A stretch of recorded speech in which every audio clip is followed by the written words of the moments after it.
القصر الكبير، المدينة التاريخية الهادئة، تجد نفسها اليوم في مواجهة مباشرة مع غضب الطبيعة.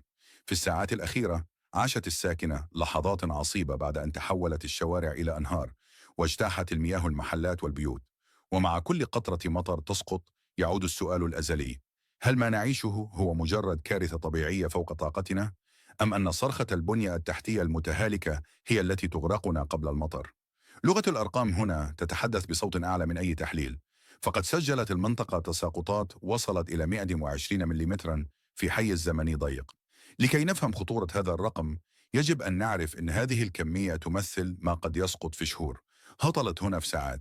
حتى القوى العظمى مثل الولايات المتحدة الأمريكية بكل ما تملكه من بنية تحتية عملاقة وتكنولوجيا متطورة تقف أحيانا عاجزة أمام أرقام مشابهة، وتتعرض مدنها لفيضانات مدمرة.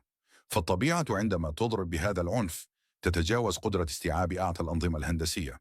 لكن وبالرغم من قوة القدر، يبقى السؤال المطروح في القصر الكبير هو عن المرونة والحد من الأضرار. فإذا كانت التساقطات استثنائية وفوق الطاقة، فإن ضعف البنية التحتية المحلية يضاعف من حجم الكارثة. قنوات الصرف الضيقة التي صممت لعقود مضت وغياب الصيانة الاستباقية للبالوعات تجعل المدينة تختنق أسرع مما ينبغي.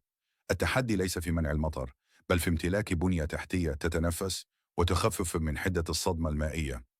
نحن إذن أمام مزيج من تطرف مناخي عالمي وتخطيط حضري محلي يحتاج إلى مراجعة شاملة. ما يحدث في القصر الكبير هو درس قاسي يخبرنا أن التغير المناخي لم يعد مجرد نظريات، بل هو واقع يتطلب بنية تحتية للمستقبل لا للماضي. كل التضامن مع المتضررين، ونتمنى أن تكون هذه المحنة دافعا للاستثمار في حلول هندسية تحمي أرواح وممتلكات المواطنين في القادم من الأيام.